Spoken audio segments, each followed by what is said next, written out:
So not the Germans. What about Napoleon? Not Napoleon, okay. Not the Americans?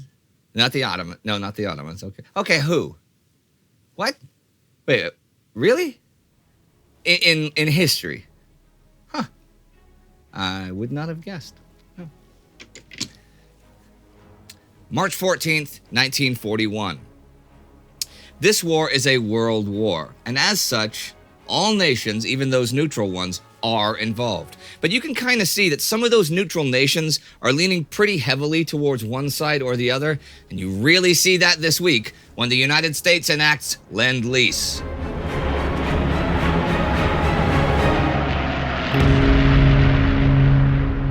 I'm Indy Neidell. This is World War II. Last week, the British launched a commando raid in Norway. German submarine ace Gunther Prien met his fate at sea. The Nigerians advanced hundreds of kilometers in Italian Somaliland. British units began arriving in Greece, and German units in Bulgaria. I talked a bit about the Bulgarian situation last week, but how about Yugoslavia? Now, they had managed to avoid getting sucked into the ongoing Italo-Greek war. Last year, Hitler had actually tried to get Yugoslavian leaders to collaborate with him and with Italy. At a conference on November 28th with Yugoslavian Foreign Minister Aleksandar Markovic, he said that he planned to intervene in the Balkans against Greece. And once Britain had been driven off, they may, redraw some borderland, and Yugoslavia might even get access to the Aegean through Salonika. But no further progress had been made after those talks. Then, during the planning for Operation Marita, the upcoming German invasion of Greece, German High Command repeatedly pointed out Yugoslavia's important geographic position, and that it would be great if they joined the Axis powers. See, the Belgrade-Salonika railway line between Yugoslavia and Greece would be absolutely essential for quick deployment during Marita, as well as quick redeployment to get the men ready for Operation Barbarossa, the German invasion of the Soviet Union after that, so they really wanted to use it. Still, through February, Yugoslavia did not commit itself. Last week on the 4th, Prince Regent Paul had met Hitler, though, and was more favorable, but in line with Yugoslavia's neutrality, would not give Germany or the Axis any military support. Hitler said, "That's cool. If you get with the pact, you will not have to transport German soldiers across Yugoslavian territory." Okay, that is not an actual quote, but that is, in fact, what he meant, which is odd because his generals kind of required that to happen, and time is getting short. But Hitler did not want that one point sabotaging his attempts to get them to join the Axis. He also thought they could be convinced later on to transport German men and supplies across their rail system. But even in spite of that, things were not yet moving forward. The main obstacle seemed to be opposition to Italian interference in the Balkans. By now, that situation had become delicate enough that Italian leader Benito Mussolini was reinforcing his garrisons along the border with Yugoslavia. Well, that's where we stand at the moment, but something seems like it's going to have to give with the invasion of Greece just weeks away. Italian interference in the Balkans is reaching new levels this week, though. On the 9th, they launch a spring offensive against the Greeks between the Devoli and Vihose rivers. Benito Mussolini has even come to Albania to directly supervise things. And the Italians have 12 divisions, 11 infantry, and the 131st Armored. David Somerville describes it like so. There is little subtlety in the tactical plan, and much that is reminiscent of World War I. General Carlo Geloso leads the attack in the field, and it is a large-scale attack against a fairly narrow front, just 32 kilometers in the center of the Greek positions. The idea is to break through the Greek lines, recapture Klissura, and advance from there. They are faced by Greece's Second Corps, made up of the 17th, 5th, 1st, 15th, and 11th divisions. As a kickoff, over 100,000 Italian artillery shells are dropped on just a 6-kilometer front. However, repeated shelling and attacks, especially against the area overlooked by Mount Trebishina, do not dislodge the Greeks the 9th or the 10th. By the 14th, at the end of the week, Italian Chief of Staff Ugo Cavaliero is even trying to get Mussolini to call things off, thinking that they've failed. But this does not happen yet. Hill 731, at the foot of Trebishina, and just 20 kilometers north of Klissura, is a real focus point.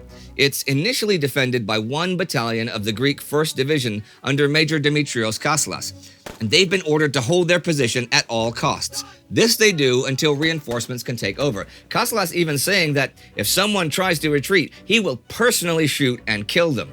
Now, I'll talk about this more next week, the offensive, but also this Battle of Hill 731 that some have referred to as the Verdun of the Greco-Italian War. One interesting side note here. The commander of the Greek Second Corps, Major General Georgios Bakos, was appointed to his command just back on the 5th, 4 days before the offensive began. Former Commander Papadopoulos, along with 2 generals of the First Corps, had strongly objected to a British expeditionary force coming to Greece. They think it will be too small to defend Greece, but large enough to give Germany an excuse to attack, a casus belli. They were dismissed from their commands, and then they retired the next day. Of course, we know that Germany is going to attack Greece anyhow, no matter how many British soldiers are there. And Germany is currently occupying Bulgaria to prepare for that.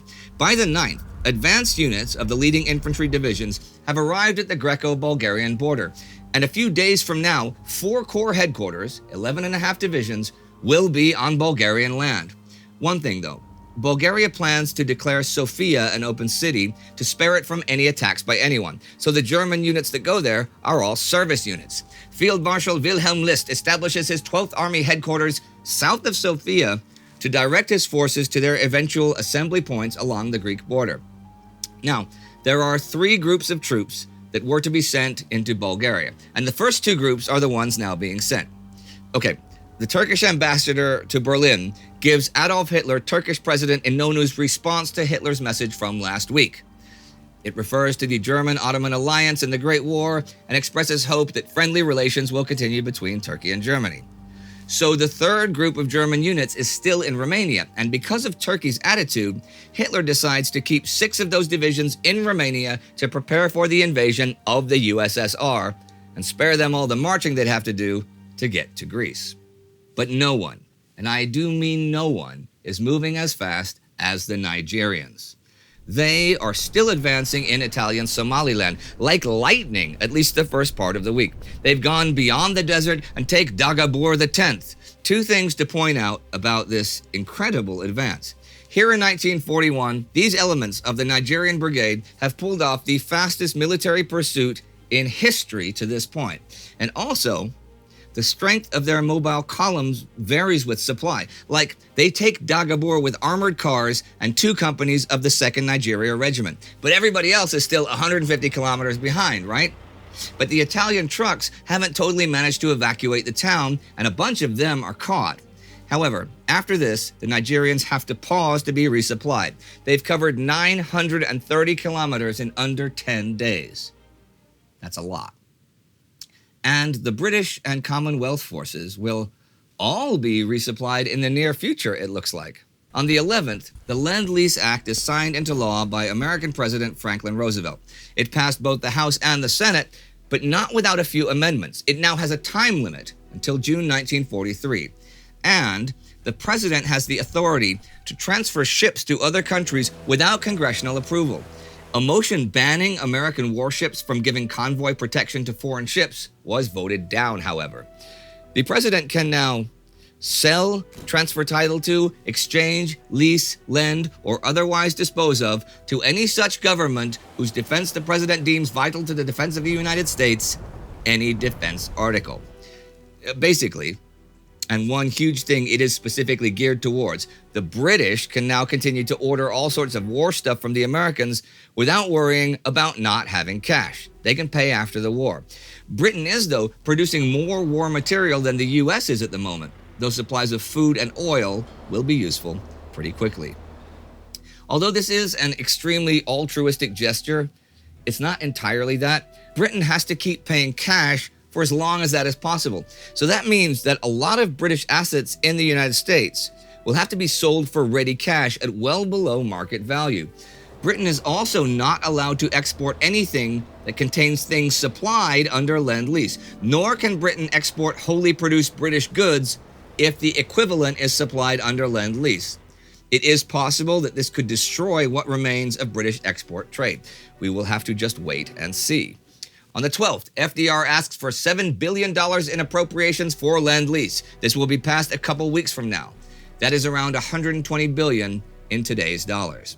And that is the week. A renewed Italian assault in the Balkans, German armies marching around Bulgaria, the Nigerians advancing in East Africa, and the Americans setting up a new credit line for the British. Edward Stettinius is the head of the Lend-lease administration, but Harry Hopkins is the real administrator.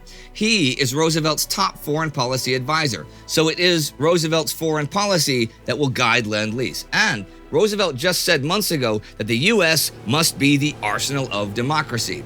This is a big step away from strict neutrality. Yugoslavia is being pressured into stepping away from neutrality, and Germany is sure going to bring the USSR into the war directly. It grows and it grows and it grows, and for all the fighting that we've seen so far, this war might just still be in its infancy. If you would like to see how the internal situation in Yugoslavia developed in the 1930s, you can click right here for our Between Two Wars episode about that. Our patron of the week is Phil Toland. Thanks to Phil Toland and the rest of the TimeGhost army, well, thanks to them, we can make content like this. I mean, that's it. That is what finances us. So join the army at patreon.com or timeghost.tv. Do not forget to subscribe and ring that bell. See you next time.